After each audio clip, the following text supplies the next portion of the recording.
We do not begin this journey to learn about a man. We begin to return to something we have forgotten. These are not mere words on a page, not ornaments of language or fragments of poetic history. They are echoes. They are invitations.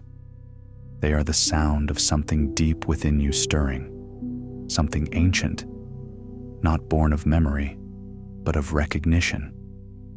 We are not here to collect information. We are not here to admire from a distance. We are here to remember, not with the mind, but with something older than the mind, something that listens in stillness, something that waits patiently beneath the surface of everyday life. This is not a documentary. It is not an archive of facts or the glorification of a man who once lived. This is an atmosphere, a re-entry, a call back into yourself through the mirror of his words. For the next hour, you are not invited to analyze. You are invited to feel, to slow down, to set aside the habit of interpretation and allow something more honest to unfold. These are not poems you must understand.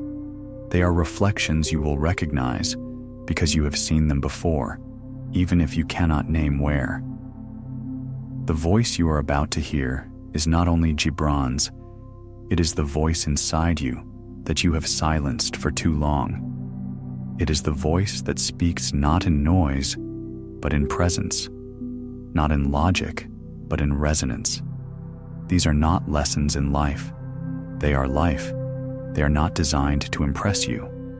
They are here to undo you, gently, truthfully, with grace, not to make you more, but to return you to what you already are. So let your shoulders drop. Let the tightness you've carried into this moment dissolve. Let your defenses soften. You do not need to be anything right now. Not strong, not wise, not clear. You only need to be here, listening, breathing, willing. Gibran does not speak to your role in the world. He speaks to the flame beneath the role, to the part of you that is not performing, the part that doesn't need to be seen because it already sees. That part has been waiting for this, not the words, but the silence behind them. The recognition that something in you is real, is whole, is untouchable by time. This is not the beginning of a story. It is the re-entry into something sacred. And what makes it sacred is not religion, nor form, nor ritual. What makes it sacred is the depth of your attention, the stillness you are willing to meet, the truth you are ready to no longer escape. So sit with this, not as a viewer, as a participant, as someone ready to listen, not for answers, but for remembering. The flame you came here to feel is not in the page. It is not in the voice. It is in you.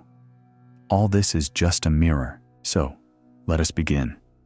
Not with understanding, but with reverence. When love calls to you, it will not knock gently. It will not wait until you are ready, comfortable, or whole. It comes as a force, as a wind that does not ask your permission to enter. And yet, most of us hesitate. We flinch. We want love, but only its soft parts, the warmth, the closeness, the pleasure. But love, as Gibran reveals, is not here to pamper your longing. It is here to expose what is real. In his world, love is not a refuge. It is a fire, not a balm, but a blade. And this is where most of us turn away, because we've been taught that love should soothe, not confront, that love should be gentle, never fierce. But Gibran reminds us, the love that leaves you untouched has never truly touched you. If it does not disturb your illusions, it is not love. If it does not ask you to burn, it is not sacred. When love beckons, you are not being invited into comfort. You are being summoned into transformation. You may wish love to stay soft, to come without demands, but true love The kind that Gibran writes of will not let you stay unchanged. It strips you. It reveals your false faces. It does not indulge the ego. It exposes it. It does not reassure the identity. It dissolves it. And in doing so, it prepares the soul. Love hollows you, so you may be filled with something truer. That is why it hurts. That is why it feels like loss. Because the love we've been taught to want is safety. But the love that changes us is surrender. He writes, "Even as love crowns you, so shall he crucify you." This is not poetic flair. It is spiritual reality. You cannot have one without the other. To be crowned by love is to be seen. To be crucified by it is to be emptied of what cannot be loved. Gibran is not warning you away from love. He is warning you not to settle for its imitation. He is saying, don't ask love to soothe your fear. Let it destroy it. Don't ask love to meet your expectations. Let it make you worthy of the sacred. We often speak of love as belonging, but to Gibran, love belongs to no one.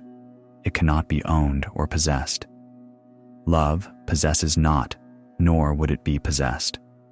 And so, when we say we love someone, we must ask ourselves, is this love or is this need in disguise? Am I clinging to a person or witnessing a soul? Am I trying to hold on to something that was never mine, or standing beside it, reverently, while it unfolds? He invites us to let love live in freedom, to love not as grasping, but as giving, not as a transaction, but as an act of devotion. He says, let there be spaces in your togetherness. This is the hardest part. We equate closeness with control. We think absence is rejection. But true love requires space for the soul to breathe, for the mystery to move, for the divine to have room. Love that cannot tolerate space is not intimacy. It is attachment. And so the path of love, as Gibran reveals it, is not a path for the faint of heart. It is not always sweet, but it is sacred. And if you are willing, truly willing, to walk through the fire it brings, you will not emerge the same. You will not be more polished. You will be more true. And that is the point. Not to be loved in the way the ego wants, but to become the kind of presence that knows how to love in return. Fiercely, honestly, freely. So when love beckons to you, do not put on armor. Do not bring your conditions. Do not carry your old stories. Go barefoot. Go open. Go trembling. For love is not here to fix you. It is here to make you real. There is a pain that does not break you. It cleanses you. It does not end your story. It begins it. Gibran does not hide from this pain. He names it. He honors it. He shows us that real love, the kind that does not flatter but awakens, always brings with it a wound. And that wound is not punishment. It is preparation. In the world of Gibran, love is not a gentle whisper that tells you you're fine as you are. It is a storm that reveals the house you've built on sand. It walks through your life not as a guest, but as a mirror. It shows you the ways you've betrayed yourself in the name of belonging. It reveals every place where you've traded truth for comfort, passion for approval, soul for safety. And when you see that, when you truly see it, it hurts. But it also liberates. He writes, much of your pain is self-chosen. These are not words of blame, but of radical self-responsibility. They are an invitation to look inward, not for guilt, but for power. What if your suffering is not always an accident? What if it is the result of ignoring the voice that begged you to listen and settling instead for silence? What if the ache you carry is not a flaw, but a map? a path leading you back to your own forgotten truth. This is why Gibran speaks of sorrow with reverence, because sorrow, when not numbed or denied, becomes a guide. We have been taught to fear sorrow, to hide it, to medicate it, to pretend it means something has gone wrong. But he tells us that sorrow only visits where love once lived. It is not the absence of joy, it is its shadow, and the two are never separate. The deeper that sorrow carves into your being, he writes, the more joy you can contain. This is not poetic sentiment, it is spiritual law. The soul does not shrink under sorrow, it expands. It becomes spacious enough to hold what it could not before. Every heartbreak deepens you. Every loss strips you of illusion. Every moment of grief opens a door into the quiet place where God still whispers. But to enter that door, you must stop running. You must be still long enough to feel. And this is the courage that most avoid, the courage to let yourself be changed. Gibran's vision of love is not about happiness. It is about wholeness. And wholeness is not comfort. It is integration. It is welcoming both the sunlight and the shadow. It is remembering that the soul is not meant to be protected from life, but to walk straight through it, barefoot, vulnerable, awake. And in that walk, there will be pain, but it will not be wasted. It will not be in vain. It will shape you into someone whose joy is not shallow, but earned, not fleeting, but rooted. So the next time sorrow visits, do not ask it to leave too quickly. Sit with it. Let it speak. Let it tell you where you forgot yourself. Let it remind you of what still matters. Because sorrow is not your enemy. It is your aliveness, weeping. It is your soul, remembering. And the deeper you are carved, the more light you will one day carry. When love calls, it does not ask for your comfort. It asks for your courage. And in Gibran's world, love is not a fleeting feeling or a poetic metaphor. It is a sacred trial. It comes not to soothe you, but to test you, not to make you whole, but to show you that you already are.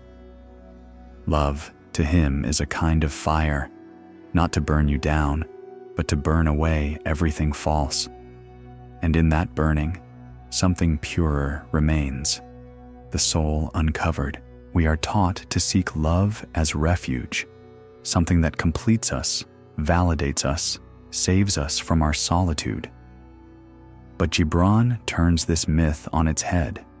He writes that love gives naught but itself and takes naught but from itself. It does not bend to desire. It does not cater to ego. It does not obey your fears. True love does not come to fill your emptiness. It comes to reveal that you were never empty to begin with. This is the discomfort of real love. It does not let you stay small. It will not allow you to pretend. It reflects you back to yourself, and what you see may not always be easy to face.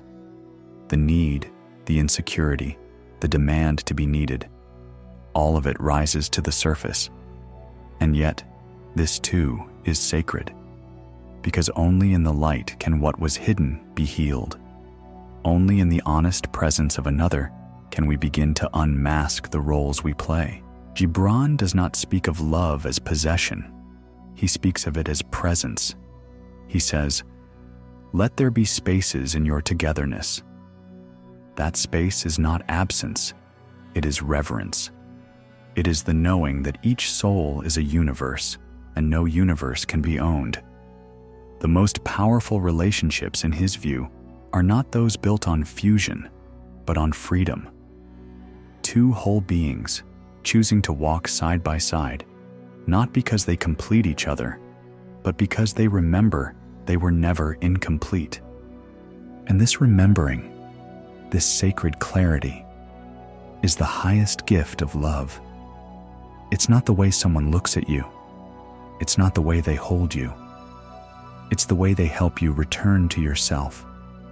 If you lose yourself in love, it was not love. If you become smaller in order to be loved, it was not love. Love never asks you to shrink, only to shed. Not to abandon yourself, but to meet yourself more fully through the presence of another. But this kind of love is rare, not because it is impossible, but because it is terrifying. It offers no guarantees, no promises of permanence. It asks for your full heart, knowing it may one day break. But that is the price of truth. That is the cost of not settling for something safe, something small.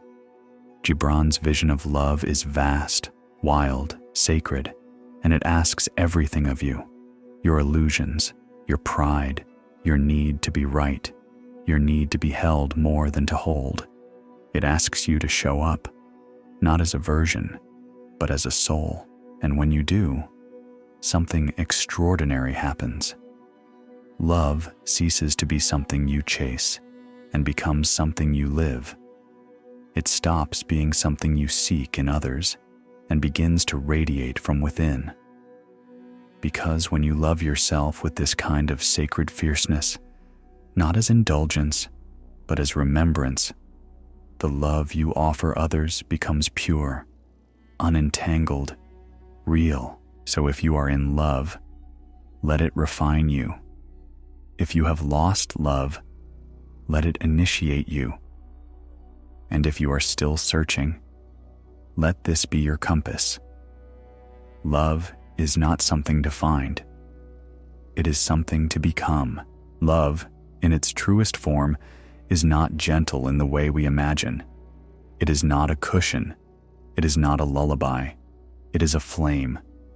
And as Gibran reminds us, when love crowns you, it also crucifies you. This is not contradiction. This is completion. Because to love truly is to allow yourself to be undone, not in destruction, but in transformation. The same hand that lifts you to heaven may also press you into the ground, not to punish, but to plant. We are taught to fear this part of love. We call it heartbreak, loss, betrayal. But Gibran calls it pruning. He writes that love shakes you to your roots. Why? Because roots are where the truth lives. Love will not leave your surface untouched. It will dig, break, unearth. And in that upheaval, all that is not real will fall away. The illusions, the pride, the borrowed expectations. What remains is raw, tender, real. Not what you show the world, but what the world was never meant to see. The soul, uncovered and breathing. This is why we resist it. We want love to make us feel good, not undone. We want the warmth, not the burning. But the fire of love is not here to comfort your ego. It's here to refine your being. It burns not to harm, but to hollow. So you can be filled with something true. So you can be emptied of what never served you. The more fiercely you are loved, the more gently you are stripped.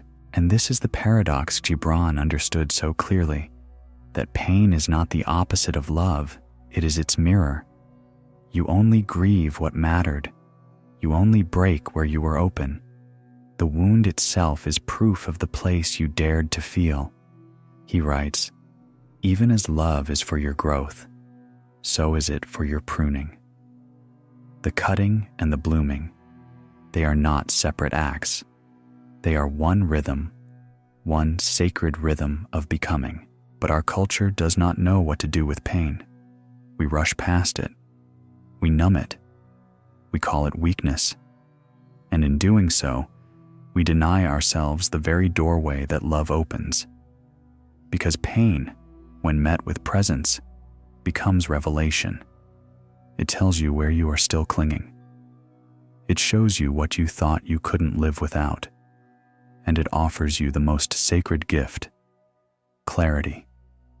The clarity that you are not your attachments, that your worth is not tied to any person's presence, that your soul is deeper than your stories. In this way, pain becomes an initiator, not to break you, but to awaken you.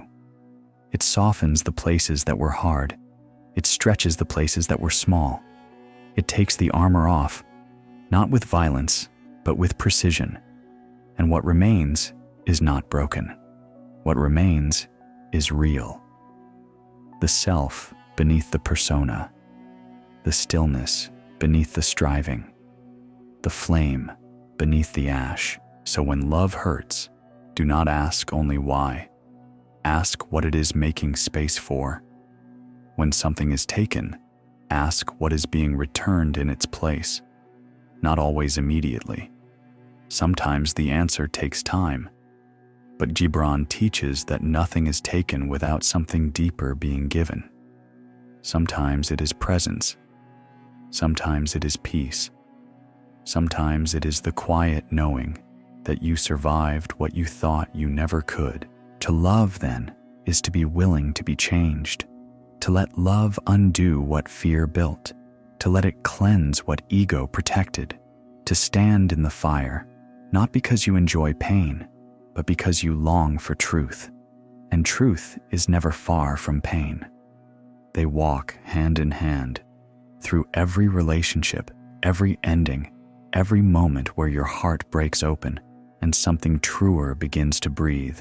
This is the love Gibran speaks of. Not easy, not safe, but sacred. And sacred things are not meant to be understood quickly. They are meant to be lived. So if love has hurt you, let it shape you. If it has left you, let it teach you. And if it calls you again, let it burn what it must. Because only in that burning do we begin to see what is real. In a world obsessed with closeness, Gibran offers something radical. Space. Not as absence, not as disconnection, but as a form of reverence. He writes, "Let there be spaces in your togetherness, and let the winds of the heavens dance between you." These words are not simply poetic, they are revolutionary, because we are taught that love must mean fusion, that to be one is to lose the self, that intimacy is proven by constant proximity. But Gibran knew something deeper, that love, to remain sacred, must be given room to breathe. He speaks of lovers not as halves completing each other, but as whole beings walking side by side, not facing inward to cling, but outward to grow.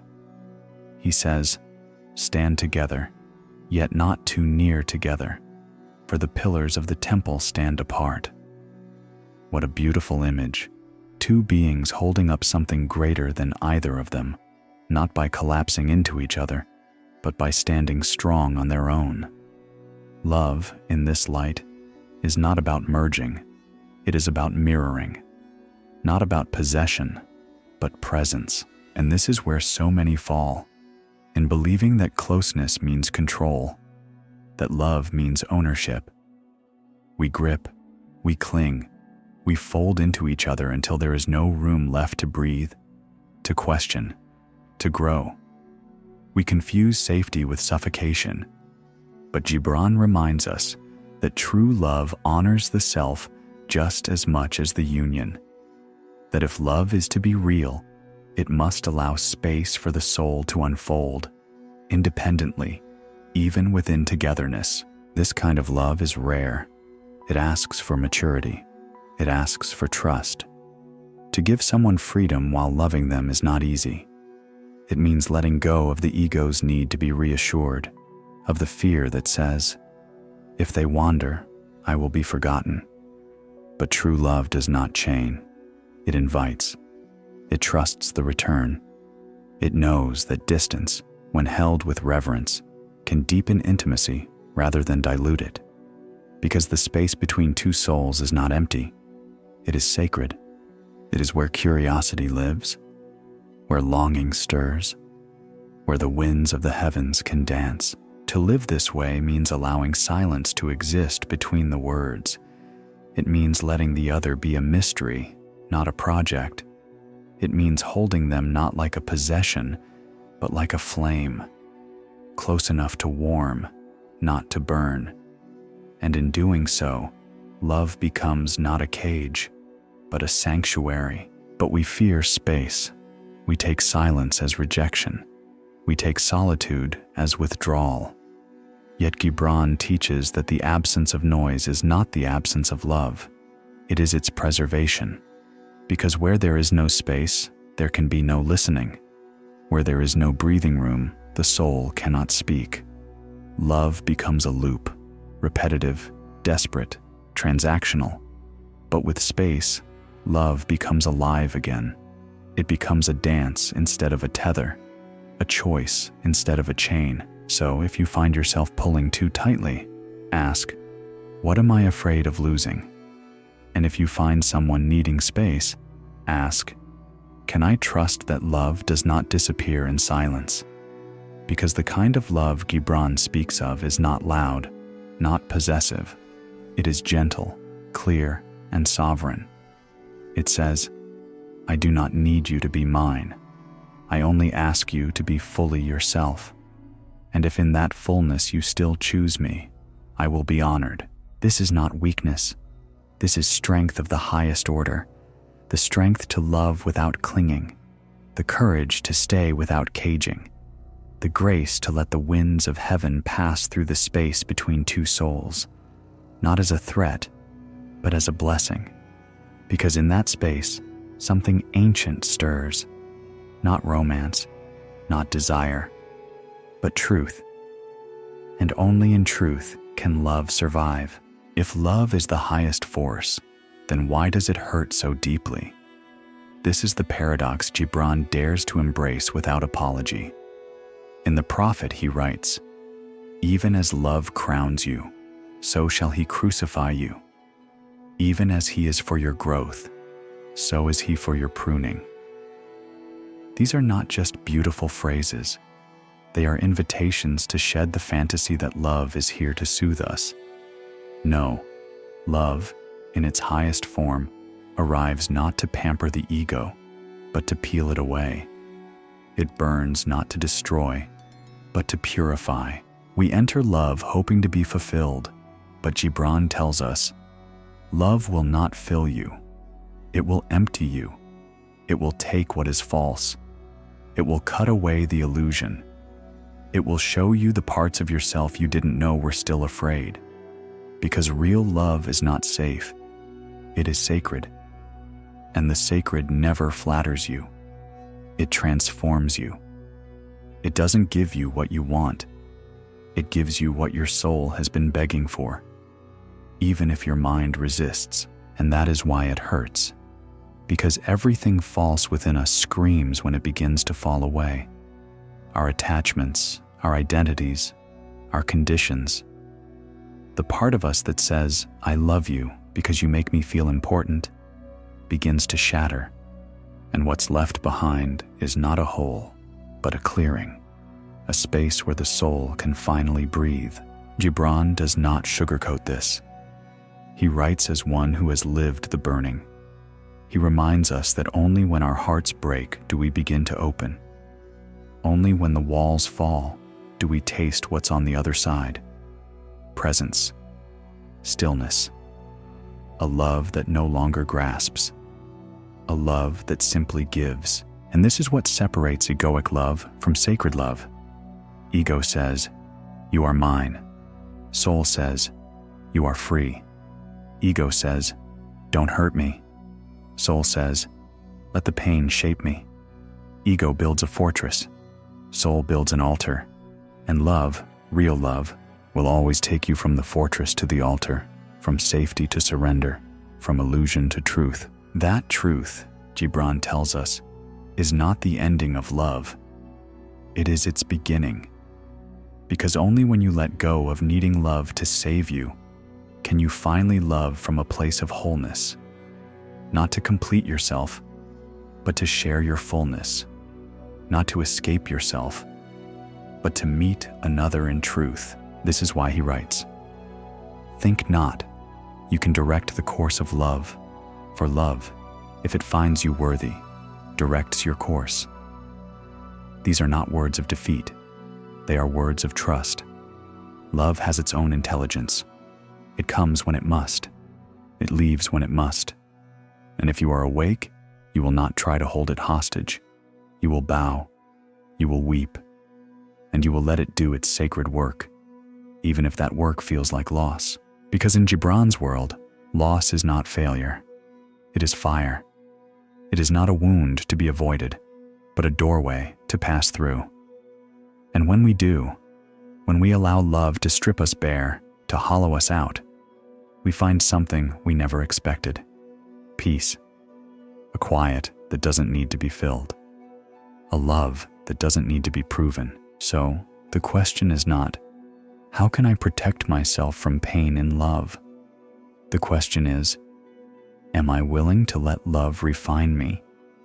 Am I willing to be shattered, not into pieces, but into truth? Am I willing to let go of who I thought I needed to be in order to become who I truly am? If the answer is yes, then Gibran's path opens wide. A path that is not easy, but sacred. A path where every heartbreak is not the end, but a new beginning. The soul remembering its shape in the heat of love's fire. What if sorrow was not an enemy to escape, but a doorway to enter? What if the ache in your chest was not a sign of failure, but a signal that you have lived, loved, and dared to care? Gibran doesn't treat sorrow as a shadow to flee. He treats it as a companion, one who walks beside joy, not behind it.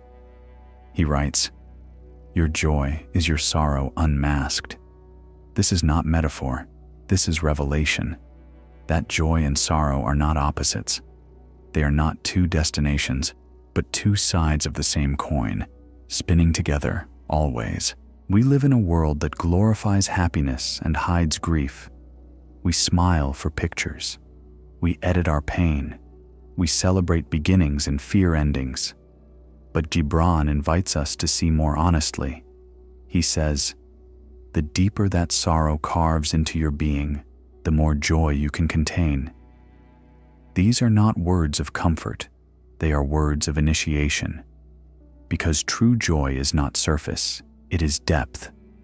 And the only way to depth is through descent into the valley of grief, into the places where you are hollowed out by loss, by longing, by love that didn't stay. And yet, this hollowing is not a punishment. It is preparation. It is the soul stretching, opening, making space for something real. Because when you lose something you love, a person, a dream, a version of yourself, you don't shrink. You expand. You feel more, not less. And that capacity to feel is what makes you human. Not the absence of pain, but the willingness to let pain speak. Gibran writes, "Much of your pain is self-chosen. It is the bitter potion by which the physician within you heals your sick self." What a radical way to view suffering, not as cruelty, but as medicine, not as accident, but as prescription. We are not just victims of pain. We are participants in our healing. We are the ones who, often unknowingly, invite sorrow, because our soul knows it is time. Time to shed. Time to wake up. Time to let go. And so the question is no longer, why am I hurting? But what is this pain here to show me? What is this ache trying to carve away? What part of me is being shaped? Because sorrow does not just break, it reveals. It peels back the layers of illusion, the armor we've worn, the false identities we've performed, and underneath all that, tenderness, vulnerability, truth. To grieve, then, is to love. To mourn is to remember that you had something worth missing, and that in itself is sacred, because it means your heart is still alive, still open, still able to feel, and that, in a world numbed by distraction and noise, is a quiet revolution. But this view of sorrow is not sentimental. It is not an invitation to wallow. Gibran does not glorify suffering. He reclaims it. He gives it dignity. He says, "When you are sorrowful, look again in your heart, and you shall see that in truth you are weeping for that which has been your delight." This is a lens that shifts everything. The person who makes you cry once made you shine. The child whose absence wounds you once filled your life with laughter. The love that broke you once showed you what it means to feel alive. They are not separate stories. They are chapters of the same book. And when you hold that book with both hands, with both joy and sorrow present, you begin to see that you are not broken. You are full. You are not in pieces. You are becoming whole. Not in spite of your grief, but because of it. You are being stretched wide enough to hold both pain and beauty in the same breath. And that is what it means to be truly alive. So if you are hurting, let the sorrow speak. Let it move through you like water. Don't rush to patch it up. Don't shame it. Don't explain it away. Sit with it. Listen to it. Because in that silence, in that stillness, you will hear something ancient and unmistakable. Not despair, not defeat, but depth. The sound of your soul remembering that joy and sorrow have always been one. What does it truly mean to be free? Not in the way the world defines it, as the ability to do as you wish, to go where you please, to speak your truth without consequence, but in the deeper, quieter sense. Freedom from the chains that live inside you. Freedom from fear masquerading as logic. Freedom from the voice that says, "You must become," instead of whispering, "You already are." Gibran's vision of freedom does not shout. It does not break walls or raise flags. It does not come from rebellion. It comes from realization. He writes, "You shall be free indeed when your days are not without a care, nor your nights without a want or a grief, but rather when these things girdle your life, and yet you rise above them naked and unbound." This is not the freedom of ease. It is the freedom of transcendence, of standing in the middle of life's storms without losing yourself, of walking barefoot through sorrow and not forgetting how to sing. It is not the removal of pain that makes you free. It is the refusal to be defined by it. We often look outside for our liberation. We wait for someone to open the door, to give us permission to exhale. But Gibran urges us to turn inward, to realize that the door has always been open. The lock was never real. The prison was the mind, built brick by brick through years of shoulds, expectations, and fears inherited from others. He says, "If it is a despot you would dethrone, see first that his throne erected within you is destroyed." That is the revolution no one sees, the internal dethroning of the false kings we've obeyed all our lives. There is something subversive in this, because the world teaches us to find identity through role. You are your job, your image, your usefulness. But Gibran asks us, who are you when you are not being watched? When you are not performing? When you are not proving? That is the self he wants us to find. The naked self, not covered in expectation.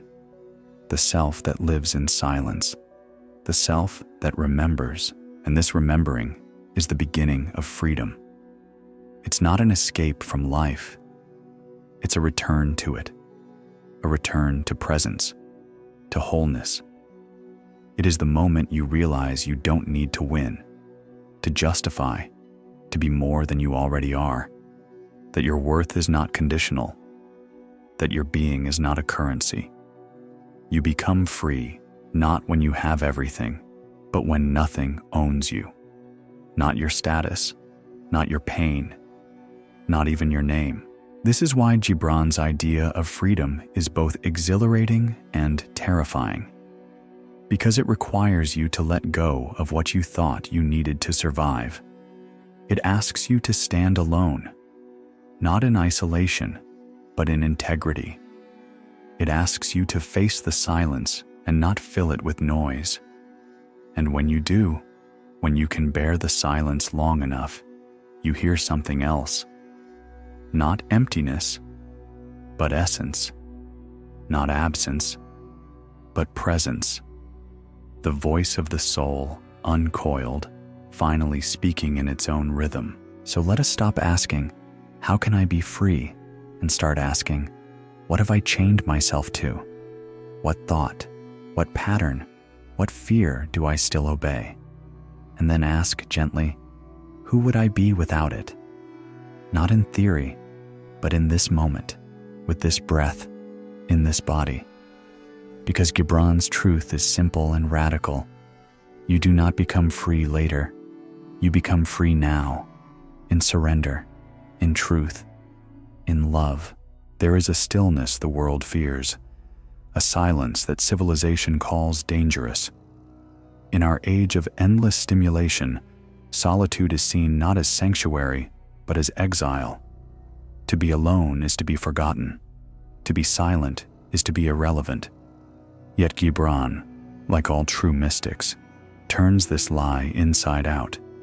He invites us to reclaim what has been abandoned, to remember what stillness offers, not emptiness, but encounter, not isolation, but intimacy, not absence, but arrival. He writes, "Solitude is a silent storm that breaks down all our dead branches, yet it sends our living roots deeper into the living heart of the living earth." There is power in this solitude, not loud, not showy, but transformative, because when the noise fades, the masks fall. When you sit in silence long enough, you begin to hear the sound of your own soul, a voice so quiet you forgot it was always there, waiting patiently beneath every distraction you used to escape yourself. We do not fear being alone. We fear meeting ourselves in that aloneness. We fear what will rise without the buffer of busyness. But Gibran reminds us, it is only in solitude that the self becomes visible. Only in silence do we remember what matters. Solitude is not an escape from the world. It is a return to reality, the inner one, the eternal one. In silence, truth emerges not as an idea, but as a presence. There are no arguments here, no persuasion, no posturing. There is only the quiet unveiling of what always was. Gibran understood this. That's why he did not shout his wisdom. He whispered it, not because it lacked force, but because the soul does not respond to force. It responds to reverence. Modern life teaches us to fear the quiet, to fill it with noise, entertainment, distraction. But in doing so, we drown out the voice that could save us. Silence is not the enemy. It is the doorway. It is the place where healing begins, not through explanation, but through awareness. Not through fixing, but through facing. When you stop running, the wound has a chance to speak, and it does not scream. It sighs, and in that sigh is an entire universe asking to be felt. We often seek others to fill our loneliness, but Gibran teaches, you cannot meet another soul until you've first met your own. The love you give will only be as deep as the silence you've sat through. The truth you offer will only be as honest as the one you've faced alone. Solitude is not selfish. It is sacred. It is not withdrawal. It is return. It is the rehearsal space for real presence. And so we must ask ourselves, when was the last time I sat in silence without needing to fill it? When was the last time I let stillness break me open? Not for performance, not for productivity, but simply to remember what I am without the world's definitions. Gibran would tell us, go there. Go not with fear, but with reverence, because only in the quiet can the soul stretch its limbs. Only in the silence can the sacred begin to speak. Pain is not the enemy. It is not the punishment of a cruel universe or the evidence of failure.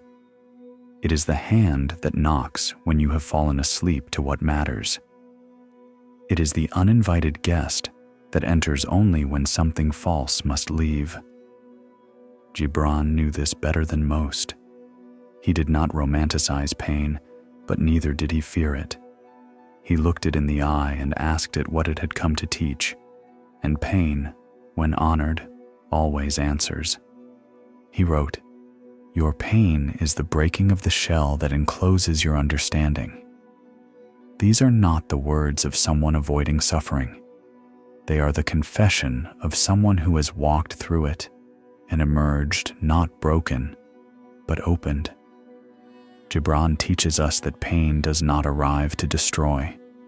It arrives to reveal the illusions we've built around ourselves, to expose the places where we have clung too tightly, hoped too narrowly, or loved too conditionally. Pain humbles. It does not flatter the ego. It does not care for your credentials, your titles, your performance. It goes straight to the root and asks, what remains when everything else has gone? Who are you when the surface has been scraped away? This is why pain feels violent. Because it is. It is violent only to what is untrue, to what was never meant to survive the fire. Gibran shows us that pain is not a thief. It is a purifier. We try to outrun our suffering. We silence it with distractions, with busyness, with noise. But all unacknowledged pain waits. It waits in the body, in the mind, in the hidden corners of the soul, and it will whisper until it must scream. Gibran invites us to meet that voice before it has to shout, to sit with the ache and ask, what is being asked of me now? What must I release? What must I remember? In the West, pain is treated as something to fix, a flaw to be eradicated. But Gibran teaches a different medicine. He offers reverence. He treats pain as a teacher, unwelcome, yes, but always necessary. A teacher that does not give lectures, but initiations. A teacher that strips us of certainty and returns us to simplicity. And in that simplicity, we find truth. We find clarity. We find soul. This is why he writes, "The deeper that sorrow carves into your being, the more joy you can contain. The hollowing is not cruelty, it is preparation. If you have known deep sorrow, you are not cursed. You are being widened. You are being made into a vessel that can hold more light, more compassion, more aliveness." Gibran sees pain not as evidence that something has gone wrong, but that something real is being born. He does not ask us to seek suffering, but when it comes, as it always does, he asks us to receive it as sacred, to trust that beneath the ache, there is an unfolding. Beneath the grief, there is grace, that your tears are not wasted. They are watering something holy within you, something only sorrow could bring forth. This is not philosophy. It is lived truth. It is the soft, burning wisdom of one who dared to feel it all and found light on the other side. Solitude is not loneliness. It is not emptiness, nor exile, nor the absence of love. It is the sacred return, a homecoming to the part of you that was never lost, only buried beneath noise, distraction, and the endless striving to be seen. In a world addicted to attention and performance, Khalil Gibran reminds us that to be alone is not to be abandoned. It is to be available, available to your own presence, available to the voice that speaks only when the world has gone quiet. He writes, "Only when you drink from the river of silence shall you indeed sing." These are not poetic indulgences. They are instructions. They are invitations to descend into the temple of your own being, not to escape the world, but to hear what cannot be heard when you are always surrounded. Gibran does not glorify solitude for its own sake. He honors it because it is where all true clarity is born. The artist, the lover, the mystic, the mother, the teacher, each must withdraw, even briefly, from the world, not to abandon it, but to re-enter it with depth. Most of us fear solitude not because it is empty, but because it is honest. When the noise fades, so does the persona, so does the act. What remains is what we have avoided, the questions, the doubts, the wounds we've covered with ambition and applause.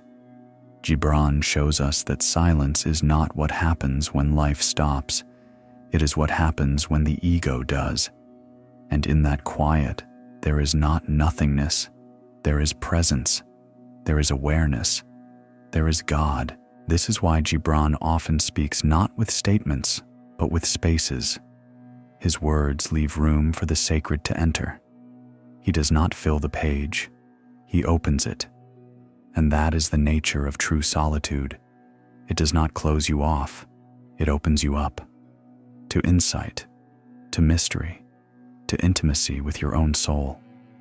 In solitude, we are no longer performing. We are remembering. And in that remembering, we discover that we were never truly alone. The divine has always been here. The soul has always been speaking. We simply forgot how to listen. He writes, "The silence of the night speaks louder than the voice of day, because in the stillness there is truth, not the kind that can be explained or argued or captured, but the kind that is felt, known without needing to be proven." Gibran is not offering us escape from the world. He is offering us a doorway into it, one that can only be entered by first stepping away. When we return from solitude, we do not return unchanged.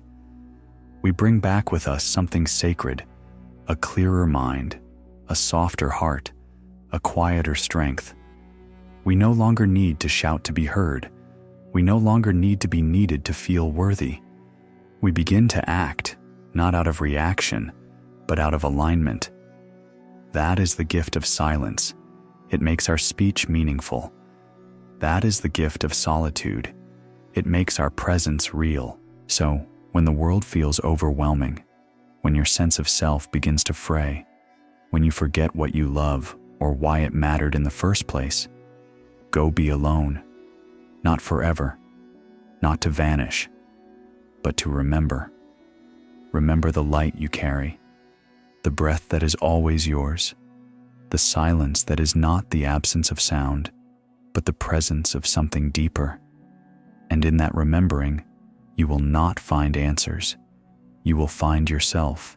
In the end, all the seeking, all the struggle, all the asking, it brings us not to a destination, but to a return not to who we were, but to who we have always been beneath the layers, beneath the stories, beneath the noise. Khalil Gibran never spoke of enlightenment as something far away, locked behind temples, or granted only to the chosen. He spoke of it as a remembering, a quiet homecoming, a walking back into the self we abandoned in our rush to be accepted, praised, or understood. He writes, "You shall be free indeed when your days are not without a care, but rather when these things girdle your life, and yet you rise above them naked and unbound." That rising is not loud. It is not heroic. It does not ask for applause. It happens quietly, when you begin to live without pretending, without chasing, without needing your life to look like anyone else's. When you stop performing and begin inhabiting, not a role, not an identity, but a presence, a being, the being you were before the world taught you to be afraid of your own depth. And what do we return to? Not to certainty, not to control, but to a kind of sacred simplicity, the kind that can find God in a glass of water, the kind that sees prayer in the act of washing the hands, the kind that knows presence is the most honest form of love. Gibran reminds us that the most important truths cannot be taught, they must be felt, that love, sorrow, freedom, and death are not subjects to master, but gateways to cross. And beyond each one waits not some distant power, but your own soul, quietly waiting to be seen. The journey, then, is not forward. It is inward, always inward. And as we move inward, we do not become more rigid, more certain, more proud. We become softer, more silent, less afraid to not know. We become more open to wonder, to mystery, to the unseen. Gibran's wisdom is not a map, it is a mirror. And if you are willing to look into it, really look, you will not see a stranger staring back. You will see yourself, not the self you built to survive, the self you were born to remember. He writes, "The soul unfolds itself like a lotus of countless petals, not all at once, not in a rush, one petal at a time, through heartbreak, through joy, through failure and grace. And maybe that is the point, not to become something, but to unfold, not to build a legacy, but to embody a truth, that you are not here to win. You are here to feel. You are here to love. You are here to reveal what only you can reveal, not with noise, but with presence, with reverence, with a stillness that speaks more loudly than any word." And so, as we close this circle, as we come to the end not of a lecture, but of a remembering, let us carry with us what cannot be written down. The felt knowing that your life is not random, that your soul is not broken, that your longing is not weakness, it is calling, and that every time you sit in silence, every time you give with love, every time you let go instead of grasp, you are not losing. You are returning. You are becoming. You are unfolding.